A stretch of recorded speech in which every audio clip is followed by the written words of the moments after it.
በ2017 ዓ.ም ከዚህ ዓለም በሞት እንደተለየ ከዚህ በፊት እንግዲህ ብዙ ጀግኖችን ብዙ ፋኖችን ከዚህ እንዳጣን እናስታውሳለን።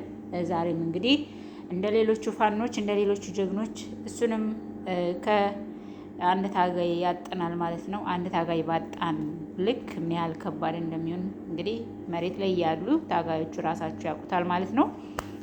ሌላው እንኳን አደረሳችሁ የአድዋ ድል በዓል እንኳን አደረሳችሁ ማለት እፈልጋለሁ። ሌላው ደግሞ ትናንትና አንድ የሚያሳዝን ዜና እየሰማን ነበረ። የአማራ ፋኖን አንድ ለማድረግ ደፋ ቀና የሚል ታጋያችን አጠናል። ይሄም ለአማራ ልጅ፣ ለአማራ ማህበረሰብ፣ ለአማራ ሕዝብ ምን ያህል ከባድና አሳዛኝ ክስተት አሳዛኝ መርዶ እንደሆነ በጣም የሚያሳዝን ነው። እንግዲህ እኒህ አባት የአማራ ፋኖ በየአቅጣጫው እየሄዱ ወደ አንድነት እንዲመጣ ደፋ ቀና የሚሉ ናቸው። እንግዲህ ከተኙበት ነው እንግዲህ የሰማነው መረጃ ታፍነዋል ነው የሚባለው። ይሄ እንግዲህ ለጠላቶቻችን ምን ያህል መሳቂያ መሳለቂያ በሚዲያው ምን ያህል መሳቂያ መሳለቂያ እንደሆነ ሁላችንም የምናውቀው ነው እና በጣም ያሳፍራል። እንደዚህ አይነት ስራ መሰራቱ ከምን አኳያ ነው? ምንድን ነው? ምን ታስቦ ነው? ይሄ ነገር አስፈላጊ ወይም ደግሞ ጉዞ የት ድረስ ያስሄዳል ልል ያገባል። ሌላው ትናንትና ሸዋ ፋኖ ላይ እንግዲህ ከአንዱ ፋኖ ወደ አንዱ ፋኖ እየተዋጋ ነው የሚል ዜና ተለጥፎ ያመበላል። ለምንድን ነው አማራ የሁሉም በደልና የሁሉ ኃጢአት? እኔ አያማችሁም እንዴ? አንዳንዴ በጣም የሚያስጠላ ነገር እኮ ነው እየተደረገ ያለ። እውነት ይሄ ምስኪን ህዝብ አያሳዝናችሁ? እውነት ይሄ በቃ መኖር እየናፈቀ ያለ መኖር የታዘዘበት ያለ እንዳትኖር የተባሉ የአማራ ህዝብ አያሳዝናችሁ? ልባችሁን አይሰብረውም? ለምንድን ነው የሚሆነው? አንድነት ነው ሲባል አንድ ቀን ወደዚህ አንድ ቀን ወደዛ እየተባለ ትናንት ወዲያ ምን እንደተደረገ ወሎዎች ላይ ምን እንደተደረገ አይታችኋል። ዛሬን ካስላንትያ መልስ ሲሰጣጡ ይውላሉ። ምን ነው እነ ሀብታሙ አያሌው ዝም ብላችሁ በዚህ ስራ ከምትዋዥቁ ወደ አንድ እንዲመጡ ለምንድን ነው እናንተ ከህዝባዊ ግንባር ጋር ምንድን ነው ያላችሁ ያጣበቃችሁ? ምንድን ነው ያላችሁ ቁርኝነት? ለምንድን ነው የአማራ ፋኖ ወደ አንድ እንዲመጣ የማትፈልጉት? ሁሉም ሚዲያ የከለ አይደለም። የሁሉም ሚዲያ ወደ አንድነት እንዳይመጡ ውስጥ ለውስጥ በዶላርና በገንዘብ እያታለላችሁ ያላችሁ ሚዲያዎች አላችሁ። መሬት ደግሞ ፋኖ ነኝ ብሎ ያለውን ስርዓት የሚጠብቅ አለ። ፋኖ ነኝ ብሎ ማለት ነው መረጃ የሚያቀብል ለአብይ አህመድ መረጃ የሚሰጥ የሚያቀብል ጠላት ቀንደኛ አለን። ለምንድን ነው የሚሆነው? ምን አድርገን ነው? እስቲ አንዳንዴ ህመሙ አያመንም እንዴ ይላለሁኝ እኮ እኔ ራሴን ያመኛል። ለምንድን ነው ግን እንደዚህ የሚሆነው? ምን ባደረገ ነው አማራ ይሁን በደልና በኃጢአት የሚበዛበት? አያሳዝንም? ይህዝብ እውነት አያሳዝንም? እኔ በጣም ነው የሚያሳዝነኝ። ለምንድን ነው ግን ግፍና በደሉ የበዛበት? ምን አደረገ? እባካችሁን እስቲ ቆም ብላችሁ አስቡ። ወደ አንድነት ለመምጣት ሞክሩ። እንግዲህ በየትኛውም የትግል ታሪክ እጅ የሰጠ አማራ የለም። ዛሬም በደቡብ ጎንደር ተደግሟል። በባንዳ ጠቋሚነት ውድ ዋጋ ተከፍሏል። በአድዋ ዋዜማ ኮሎኔል ታደሰ ሸቴ በሀገር መከላከያ ሰራዊት ከባድ እስከ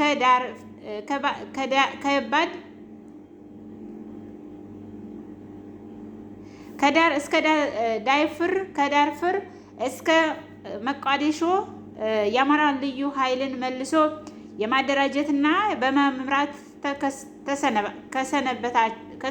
ከሰባት ዓመት እስር ቤት እስከ የአማራ ፋኖ መሪነት ላበረከተው ጉልህ አስተዋጽኦ በመጨረሻም ከዘመዶችህ ጋር ስለተቀላቀልክ ክቡር ህዝባዊ መስዋዕትነትን ታሪክ ለአምደ ስር በደማቅ ሲታወስህ ይኖራል። የሸቴ 5 ቤተሰብ የከፈለውን ዋጋ የአማራ ህዝብ በተጋድሎ ታሪክ ደማቁ ይፈጽመዋል። እነ ኮሎኔል ታደሰ ሸቴ እነ አባቡ ሸቴና ልጆችህ ነፍሳቸውን ባጸደ ገነት አኑር ብለዋል። በጣም ያሳዝናል። ይኸውላችሁ እንግዲህ ብዙ ነው በጣም ብቻ እኔ እንጃ አይ ዶንት ኖ እና ይኸውላችሁ የካቲት ቀን 22 ዓመተ ምህረት የአድዋ ድል በዓልን አስመልክቶ ከአማራ ፋኖ አደረጃጀቶች የተሰጠ መግለጫ።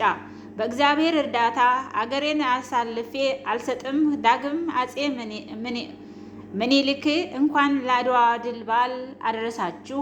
አብዛኛዎቹ የዓለማችን ሀገር ከቅኝነት ገዢዎቻችን ነፃ የወጡበትን ቀን በማስመልከት የነፃነት ቀናቸውን ሲያከብሩ፣ ጥቂት ሀገራችን ደግሞ ከቀኝ ገዢዎቹ ጋር በመፋለም ድል ያደረጉበት ቀን የድል በዓልን መታሰቢያ ቀን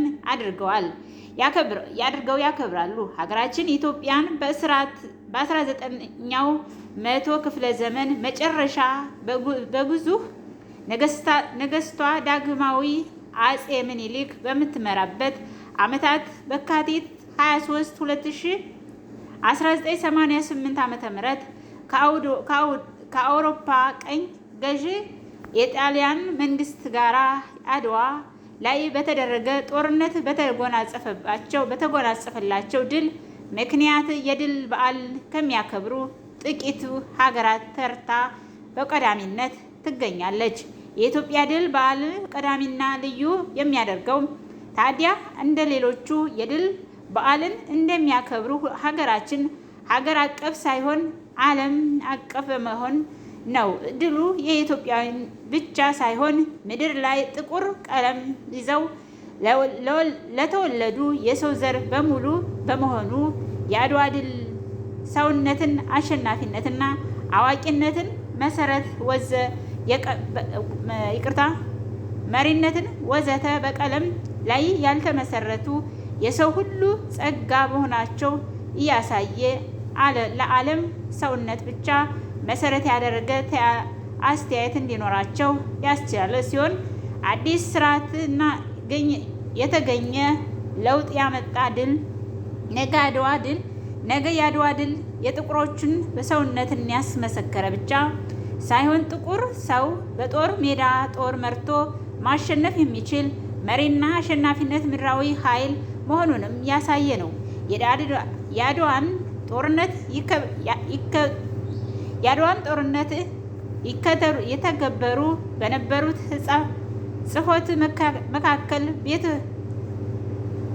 ጽፈት መካከል ፒተር ታዲያ እንዲህ ሲል ትዝብቱን አስቀምጧል። የፖለቲካና ታሪክ አበቃ። በአፍሪካ ውስጥ ታላቅ ታላቅ የተወላጅ ኃይል መነሳቱ ታወቀ። የአፍሪካ ተወላጆች ታሪክ የተለወጠ ጥቁር ዓለም በአውሮፓ ላይ ሲያሸንፍ የመጀመሪያው መሆኑን ነው። አሁን የሁሉም ፍላጎት አድዋ ዘጋው ይላል። ከ129 ዓመታት በፊት ኢትዮጵያውያን ያሳኩት የአድዋ ድል ዘመናት መካከል ሁሌ የሚታወስ አይረሴ ታሪክ ከፍታ ነው። ከዚህ ድል የአንበሳውን ድርሻ የሚወስደው በዳግማዊ አጼ ምኒልክ አመራር ጥቁር ጥብቅ የመንግስታት ጥንካሬ የሀገሪቱን የባህልና የሃይማኖት ተቋማት ጥንካሬ ነው። ዳግማዊ ምኒልክ ምንም እንኳን በዘመኑ በተፈጠረው ሀገራዊ ችግር ምክንያት ጦርነቱ ባይፈልጉትም የመጣውን ወራሪ ኃይል ሀገርና ሃይማኖት የሚያጠፋ መሆኑን ስለተረዱ በእግዚአብሔር ረዳትነት ሀገሬን አሳልፌ አልሰጥም በማለት ወደማይቀረው ጦርነት ገቡ። የሰው ልጆች ታሪክ ለአንዴና ለመጨረሻ ጊዜ የሚቀይር ድልን ተጎናጽፏል። የአድዋ ድል በዓል የጥቁር አፍሪካውያን ቀኝ ሲሆን አጼ ምኒልክ ደግሞ ጥቁሮቹን መርቶና አዋግቶ የጥቁሮችን ሰውነት፣ አሸናፊነት፣ መሪነት፣ ንጉስነት በዓለም አደባባይ ላይ ከፍ አድርጎ ያሳየ የአፍሪካው የመላው ጥቁሮቹ መሪ ነው። አድዋ የድል በዓል ስናስብ ሰውነትን ከቀለም መጋረጃ ያላቀቀው የመጀመሪያው የጥቁር መሪ አናብስት እናስባለን። አድዋ ስናከብር በአድዋ ላይ ታሪክ እየሰሩ እናከብራለን። በአድዋ ላይ ታሪክን መስራት እንደሚቻል ያሳየው ታሪክ እንዲሰሩ የመራውንና እናከብራለን። አድዋን የጥቁር ሕዝባችን አሸናፊነት ዘመን መጀመሪያ ነው። የዘመን ፈጣሪ ደግሞ ዳግማዊ አጼ ምኒልክ ይባላል። ውድ ኢትዮጵያውያን የአፍሪካን እንኳን ለዚህ ታላቅ ቀን አደረሳችሁ። አድዋ በዓል ላይ ላሉ የጥቁር ሕዝብ ሀገራትና የጥቁር ሕዝብ መብትን ተከባሪና በሙሉ ወያኔዎቹ መፈልቀቂያ የንግግራቸው መነሻ ነው። ምንም እንኳን ለአብዛኛው ሀገር እስከ 20ኛው መቶ ክፍለ ዘመን አጋማሽ ድረስ የነጻነት ትግል ባይጀምሩም የአድዋን ድልና የኢትዮጵያን በዓል ላይ የነበራቸውን ተሰሚነት ተሳትፎ ተግባራዊ አድዋ በዓል ላይ ላሉ የጥቁር ሕዝባችን ሀገራችን የጥቁር ሕዝብ መብትና ተከራካሪዎች በሙሉ ወያኔዎቹ መፈለቂያ የንግግራቸው መነሻ ነው። ምንም እንኳን አብዛኛዎቹ ሀገራችን ከ20ኛው መቶ ክፍለ ዘመን አጋማሽ ድረስ የነጻነት ትግል ባይጀምሩም የአድዋ ድል የኢትዮጵያ በዓል ላይ ነውና የነበራቸውን ተሰሚነት ተሳትፎ ትግላችን ማሸነፍ ማፈፋሚያ ስንቅ ይሆናቸዋል። በዚህ 9 ከመቶ የሚሆነው የዓለም ሕዝባችን በቀኝ ግዛት በባርነት የሚኖርበት ዘመን በጥቁር ካራዊት ክፍል በላይ እንደማይኖር ሕግ ሆነ በተሰራበት ዓለም በአሜሪካ ጥቁር ነጭ አንድ ቡና ቤት መጠቀም በአንድ አውቶቡስ መሄድ በማይችሉበት ዘመን መላው አፍሪካ፣ ኤዥያ፣ ላቲን አሜሪካና በመካከለኛው ምስራቅ በቀኝ ገዥነት በድህነት አረንቋ ሰምጠው በነበሩበት ሰዓት ኢትዮጵያ ዘመን ያፈራው የሳይንስና የቴክኖሎጂ እድገት ተቋዳሽ በመሆን አውሮፕላኖቹ ሰማዩን የንግድና የጦር መርከቦች ውቅያኖሶችን ወጣቶቹ ጥቁሮቹ የማይገቡበት ዩኒቨርሲቲዎች አካል ሆነው የማየታችን ለጥቁር የመብት ተሟጋቾች የዕለት ትግል ስንቃቸው ነበረ። የአድዋ ድል በዓል መሪያችን የሕዝባችን ትብብር በነጻነት ፍላጎት ጋር ተደማምሮ የተገኘ ስኬት ነውና ከዚህ በድል ጊዜ የድል ፈርጦቹ ሀገር ትውልድ ሕዝባችን ተገቢውን የታሪክ ስንቅ አግኝቶ ነገር ግን ሀገራችን ኢትዮጵያ ድሉን እንጂ የድል ባለቤቱን ከሚከዱ ታሪኩን እንጂ ታሪክ ሰሪውን የሚጸየፍ ክብርን እንጂ ያስከበሩን የማያውቁ ሰዎች እንጂ ስለወደቀ የድል ቀኝ እናስባለን። እጅ ድል አገራችን እናከብራለን። በተለያየ የሚሰራ የአማራ ሕዝብ ከአድዋ ድል ጋር የያዘውን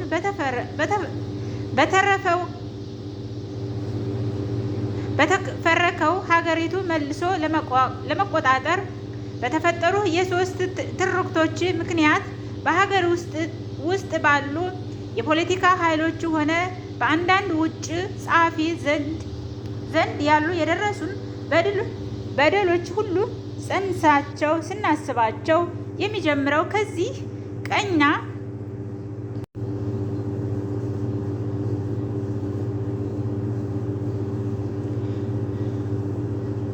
የአድዋ ድል በዓል የመሪዎች የሕዝባችን ትብብር በነጻነት ፍላጎት ጋር የዳግም የተገኘ ስኬት ነው። ከዚህም የድል ፈርጦቹ አገር ትውልድ የሕዝብ ተገቢውን የታሪክ ስንቅ አግኝቶ ነገር ግን ሀገራችን ኢትዮጵያ ድሉን እንጂ የድል ባለቤቱን የሚከዱ ታሪኩን እንጂ ታሪክ ሰሪውን የሚጸይፍ ክብሩን እንጂ ያስከበረውን የማያውቅ ሰዎች እንጂ ለወደቀች የድል ቀኑን እናስባለን እንጂ ድል አድራጊዎቹ አናከብርም። በተለይ የአማራ ሕዝብ ከአድዋ ድል ጋራ ያያያዘው በተፈረኩና አገሪቱን መልሶ ለመቆጣጠር በተፈጠሩ የሐሰት ትርክቶች ምክንያት በሀገር ውስጥ ባሉ የፖለቲካ ኃይሎች ሆነ በእያንዳንድ የውጭ ጽሑፈት ዘንድ የደረሱት በደሎች ሁሉ ጽንሰታቸው የሚጀምረው ከዚህ ቀና ኢትዮጵያን ለማፍረስ የሚፈልጉ ኃይሎች በተፈጠረ ክፉ ትርክትና በደሎች ጋራ ተያይዘው ነው። የወቅቱ ጠላቶቹ የቀኝ ገዢ ፍላጎቶች ለማስፈጸም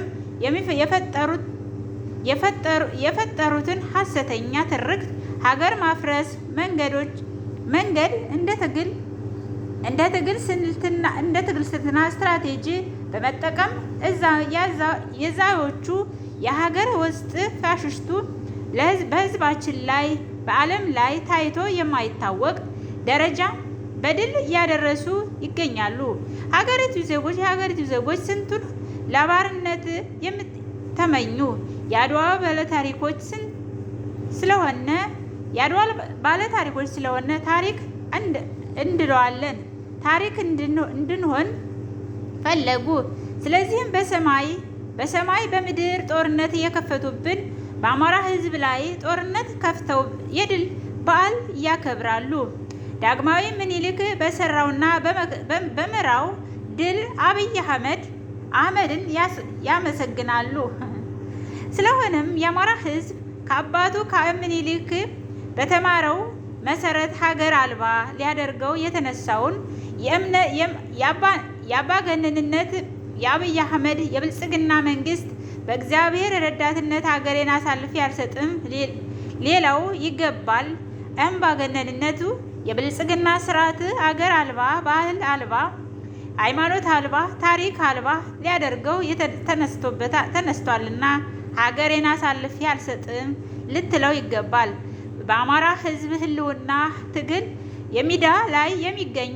ሜዳ ላይ የሚገኝ ማንኛውም የአማራ ታጋይ ከአድዋ ችግኞቹ የሚማረው ብዙ ቁም ነገሮች አሉ። ያኔ ይደረግ የነበረው ጦርነት ከውጭ ወራሪ ለመላቀቅ ነው። እሱም በአባቶቻችን ድንቅ ተጋድሎ ተሸንፏል። ዛሬ ግን መልኩን ቀይሯል። ህዝባችን የሚያሰገው የውጭ ወራሪ ሳይሆን የሀገር ውስጥ ፋሽስታዊ ስርዓት ነው ይላል። በጥጋባቸው አድዋ ላይ ተዋግተው ድል ሆነ እንዳሉት ንጉሥ ነገስታት ምኒልክ በጥጋባቸው የወረሩን የብልጽግና ፋሽስታዊ አመራሮችና ዘር ጨፍጫፊዎቹ ሰራዊት በገባበት ቀበሌ ሁሉ በመደምሰስ የአባቶችን አርበኝነት ዳግም ዘንድ በትግሉ ሜዳ ለምትገኙ ሁሉ እናሳስባለን። የአድዋ ዘመቻችን ስማቸው ዛሬ ብቻ ሳይሆን ወደፊትም በጉልህ እንደሚነሳ ሁሉ በአማራ ትግል ውስጥ የተሳተፈ የትኛውም ታጋይም ለዘላለም በደማቅ ቀለም ስሙ የሚዘገብ ይሆናል። ስለሆነም መላው የአማራ ህዝብ፣ የኢትዮጵያ ህዝብና በውጭ የምትኖሩ ኢትዮጵያውያንና ትውልድ ኢትዮጵያውያን ትግላችን እንድትደግፉና ከአማራ ህዝብ ጎን እንድትቆሙ እናሳስባለን። እንኳን ለአድዋ ድል በዓል አደረሳችሁ እንላለን። መልካም ድል በዓል የድል በዓል ይላል። ህልውናችን በተባበረ ክንዳችን። የአማራ ፋኖ አንድነት በጎንደር፣ የአማራ ፋኖ በጎጃም፣ የአማራ ፋኖ በሸዋ፣ የአማራ ፋኖ በወሎ ቤተ አማራ፣ የወለጋ ክፍለ ሀገር እዝ ቢዛም የአማራ ኢትዮጵያ ይላል። እናመሰግናለን። ድሉን ለእናንተ ያደርግላችሁ እግዚአብሔር። ይህን ነው የእኛም ምኞት ማለት ነው። የሀዘን መግለጫ አለ እዚህ ጋር። የአማራ ፋኖ አንድነት በጎንደር የተሰጠ የሀዘን መግለጫ። የህልውና ትግላችን የጀግንነት ህይወት የተቀጠፈ ቀጥሏል። ህይወት የቀጠፈ ቀጥሏል። በአድዋ 29ኛው ዓመት በዓል ዋዜማ ለህዝብ ህልውና፣ ፍትህ፣ ለነጻነት፣ ለእኩልነት፣ ለሰብአዊ ክብር የተከፈለ ውድ ህይወት ነው የኮሎኔል ታደሰ ሸቴ ህይወት። ኮሎኔል ታደሰ ሸቴ በኢትዮጵያ መከላከያ ሰራዊት እስከ የአማራ ህዝብ ህልውና ትግል ዛሬ በጀግንነት ጠላትን ረፍርፎ እስከ ተሰዋበት ህቀቃት ድረስ ብዙ ዋጋ የከፈለ ላመነበት ግንባሩን የሚሰጥ ብርቱ አርበኛ መሆኑን በህልውና ትግላችን ጓዳዊ መስተጋብር የምናውቀው የቅርብ ጊዜ ትግዝታ ነው። ብርቱ የጦር ጠቢብ አርበኛ ኮሎኔል ታደሰ እሸቴ በወንድነት የበጀግንነት በአርበኝነት አብቶቶቹ አክልሎ መስሎ አባቶቹን አክሎ መስሎ ዋጋ የከፈለው ጀግና መሆኑን ስናስብ ኩራት ይሰማናል። በአርበኝነት የደም ጠብታ ዘርነት የህዝባችን ህልውና እንዲረጋገጥ የአድዋ ውድ ህይወቱን የሰጠው ትግል ከአድዋ እንደምናከብረው እንደምናስበው በህያው ነፍሳቸው ቃል ኪዳናቸው የጻፈ ነው። ጀግናው አርበኛ ኮሎኔል ታደሰ ደግሞ የምንቀበልበት የደም መላሽነት የወትሮ ዝግጁነታችን እንደቀጠለ ሆኖ መላው ሰራዊታችን ከነ የካቲት 23 ጀምሮ ጠላትን በተገኘበት አጋጣሚ ሁሉ የቀጠቀጠ ተግባራችን አጠናክረን እንድንቀጥል ጥሪ እያቀረብን የጀግናው ወንድማችን ነፍስ እግዚአብሔር የሰማዕታት ዋጋ ያደርግልን በመመኘት ለትግል ጓዶቹ ደግሞ ለበለጠ የትግል ቁጭት መነሳሻ ሆኖን የትግል ጓዶቹ ደግሞ እንድንበቀለው ተቋማዊ ጥሪ እናቀርባለን። ህልውናችን በተባበረ ክንዳችን። የአማራ ፋኖ አንድነት በጎንደር የካቲት 22 በጣም ያሳዝናል። እንግዲህ ጀግናችን አጠናል። ግን እስከ መቼ ድረስ ነው እንደዚህ እየተጠቆመ? እኔ በጣም ልቤ ነው የሚደማው። ሁሉም እንግዲህ የሰበር ዜና እየተባለ እየተነገረ ያለ አለና በጣም ያስተዛዝናል። ለማንኛውም ግን እስከ መቼ ድረስ እንደሆነ አይዶን ነው። የአማራ ትግል የሰላ ጫፍ ነው። ትግሉ ህዝባዊ ሁለንተናዊ ነው። የጫፍ ስለት ተጠናክሮ የሚቀጥለው በዙሪያው በሚደረገው ሁለገብ ትግል ነው። በፋኖ ውጊያ ዕለታዊ የድል መረጃዎች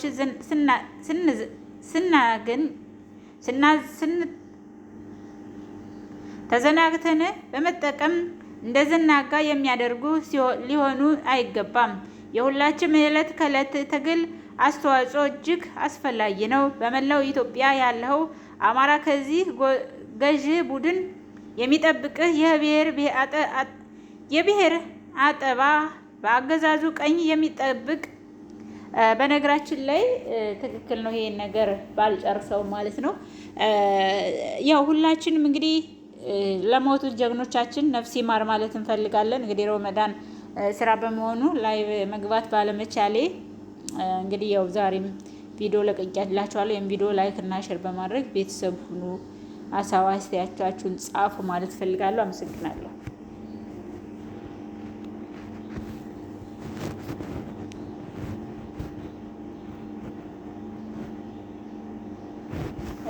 እና እንግዲህ እግዚአብሔር ለሞቱት ጀግናችን እንግዲህ ለታፈኑት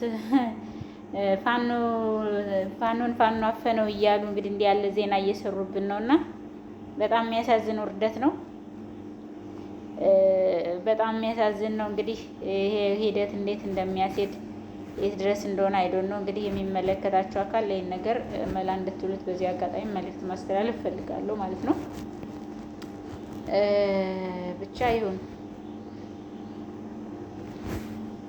ብቻ ይሁን ብለናል፣ ተቀብለናል ማለት ነው።